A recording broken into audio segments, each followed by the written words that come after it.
কি হলো মনা, আজ তো তোর রেজাল্ট দেওয়ার কথা ছিল, রেজাল্ট ভালো করিসনি। তুমি দেখো। হে বাবা, কি যে হলো। হ্যাঁ 25 এ 25 ফুল মার্কস। চলো আমাকে সারপ্রাইজটা কিনে দেবে, চলো। কোন সারপ্রাইজ আবার? তুমি যে বলেছিলে ফুল মার্কস পেলে সারপ্রাইজ দেবে। ঠিক আছে, পরের বার দেব। তাড়াতাড়ি রেডি হও। ঠিক আছে।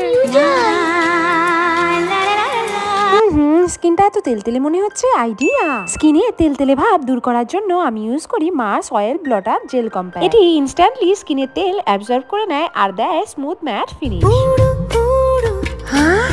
কোথায় রিমোনা, কোথায় নিয়ে চলে এলি? সোনার দোকান। সোনা জিনিস কেন যাবে না? আজ আমার যেখানে ইচ্ছে সেখানে এসেছি, চলো চলো। দেখ মনা, কোনটা নিবি? ওই যে ওই মালাটা। না না না, মালা নিতে হবে না। আজ আমি যেটা বলবো সেটাই দিতে হবে। আন্টি ওই মালাটা দাও। কি সুন্দর মালা আমার। কতগুলো টাকা লাগলো, নিজের কথায় নিজেই ফেসে গেলাম।